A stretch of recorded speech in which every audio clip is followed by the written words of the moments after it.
Hey, so I'm gonna do something a little different. I'm gonna try and share my story of how I got into fitness for anyone who cares to listen to a micro influencer like me. So, yeah, I hope you enjoy.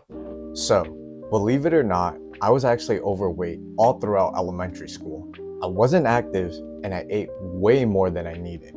But even back then, I was always fascinated by muscles, probably because of the things that I saw on TV. I grew up watching wrestling. John Cena was my guy. I was also hooked on shows like Dragon Ball Z and The Batman. All the characters were super jacked, and they made me want to not just be the hero, but look like one too. But even though I looked up to these characters, I never had the motivation to actually do anything about it. I mean, I was just a kid. I really didn't understand what fitness or health in general was about. I was just that kid, snacking on chips and living off of McNuggets, fries, and soda. But as I got older, my family definitely didn't hold back on letting me know that I was fat. But honestly, I didn't take it seriously. Maybe because they said it in a joking, family roast kind of manner. You know what I'm talking about. I was thick skinned, literally, and I was in full on denial. Life was good until I was 12, and I was hit with a question that put me in an existential crisis. I was at the doctor's for a regular checkup when, out of nowhere, my pediatrician hit me with, "Do you want to die young?" I was like, "What? I'm only 12. What kind of question is that?" But don't get me wrong, I'm not bashing on my pediatrician. In fact, I really appreciate what she did because if she didn't ask that, I wouldn't be me today. But I digress. She went on to explain that if I continued living the way that I was, eating whatever I wanted, and not moving around much, I'd eventually become morbidly obese. And it wasn't just about the weight. She told me about all the health risks that come with it, like heart disease, diabetes, the whole 9 yards. Basically, I was on a fast track to some serious health problems. Now, I wouldn't say that that was the wake up call that I needed, but it definitely lit a fire in me.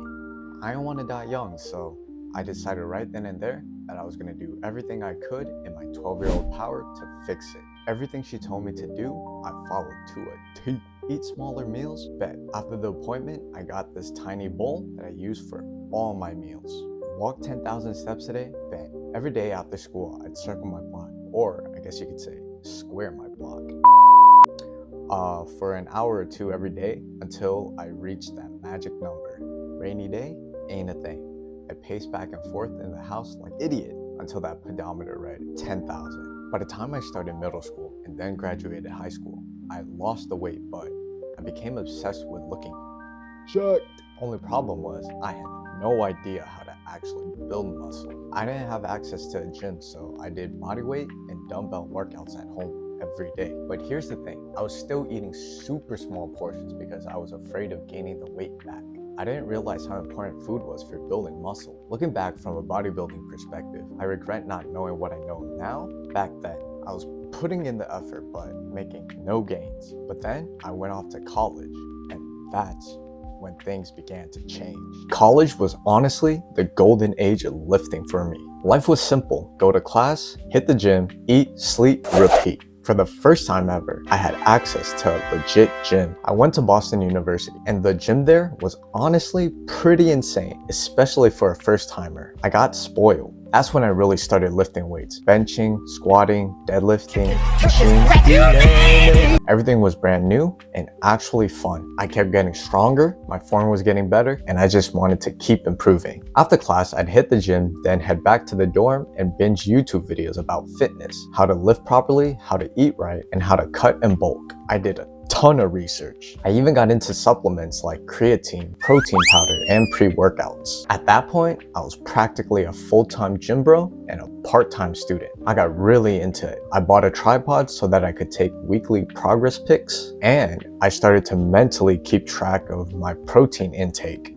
Eventually, I tried my first bulk and cut without tracking calories. So was I successful? Who knows? But it worked for me for the 4 years of undergrad plus a gap year until I decided to compete in my first bodybuilding show. Just to fill in the time skip so you guys get to know me a bit better, during undergrad, I was chasing the goal of becoming a physical therapist. Unfortunately, I wasn't accepted into any DPT or Doctor of Physical Therapy programs. And so I was forced to take a gap year and strengthen my resume to reapply. Around the end of my gap year, I managed to sneak my way into Columbia University's DPT program. And it was also around this time that I decided to compete in my first amateur bodybuilding show. Why? Well, I was 23, and 23 was the cutoff for the junior division of bodybuilding. And so I figured it's now or never. And that's how I ended up prepping for a bodybuilding show while starting my first year of PT school at Columbia. Was this a good idea? Well, hindsight is 2020, and the obvious answer is no. I stretched myself too thin, both literally and figuratively. For some reason, at the time, I thought that I could be an anomaly, that I would be able to get through my first year of PT school, which, by the way, is the most study-intensive year, without struggling, while also coaching myself through a full bodybuilding prep. Spoiler, I'm not an anomaly. I struggled, and I struggled bad. With each passing test I took, my grades kept plummeting, but I couldn't even do anything about it. You know, teachers and professors will tell you, grades don't define you, but let's be honest, if you're consistently getting a certain grade, you start to believe that maybe it does define you. Keeping that in mind, as painful and as stressful as it was, knowing that I was on the verge of flopping out of PT school, I didn't have the luxury of panicking about school. I was too deep into show prep, trying to diet down and hold on to as much muscle as possible. And that's the part that sucked. In my opinion, the joy of bodybuilding is the journey of watching yourself get closer and closer to that stage-ready look. But I couldn't even enjoy the process. My mind was too busy thinking about the stress of school. I wasn't fully present in either school or bodybuilding. I had to basically shut off all emotion just to survive, just get through the show, then lock the in on studying.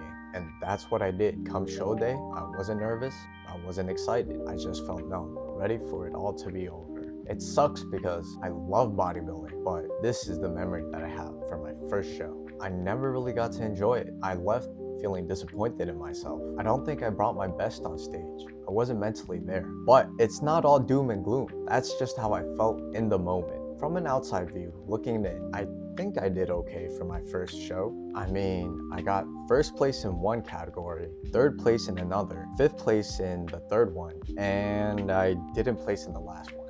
So I did get to take some medals home. As for school, I did pass my first year, but I barely scraped by.